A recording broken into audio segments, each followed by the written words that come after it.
ఎక్కడ లేని విధంగా ఏక్ పోలీస్ విధానం తెలంగాణలో తీసుకొస్తాం. పోలీసు కానిస్టేబుల్ల పరిస్థితి అత్యంత దయనీయంగా ఉంది, హృదయ విదారకంగా ఉంది అని చెప్పేసి ఇప్పుడున్న ముఖ్యమంత్రి హోంమంత్రి రేవంత్ రెడ్డి గారే ఆనాడు పోలీసు శాఖ సిబ్బందికి మరి హామీ ఇవ్వడం జరిగింది.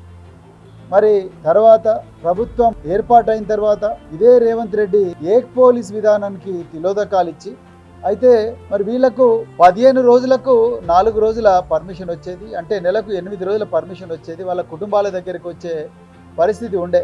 అయితే మరి రేవంత్ రెడ్డి ప్రభుత్వం ఆ 8 రోజుల పర్మిషన్ విధానం తీసేసి నెలకు 4 రోజులు ఇస్తామంటే మొట్టమొదట నిరసనకు దిగింది కొంతమంది కానిస్టేబుల్లకు చెందిన కుటుంబాలు. ఆ కుటుంబాలు రోడ్డు మీదకి వచ్చి నిరసన ప్రజాస్వామ్యబద్ధంగా శాంతియుతంగా తెలిపితే వాళ్ళ భర్తల మీద సస్పెన్షన్ వేటు వేసిండ్రు ఉన్నతాధికారులు. మళ్ళీ వెంటనే అన్ని పార్టీలు కూడా దాన్ని నిరసిస్తే వెంటనే సస్పెన్షన్ను వెనక్కి తీసుకున్నారు. మరి ఉన్నతాధికారులు ఈ సమస్యను పరిష్కరించాల్సింది పోయి పూర్తిగా సమస్యను జటిలం చేసే ప్రయత్నం మరి రేవంత్ రెడ్డి గారు చేసింది.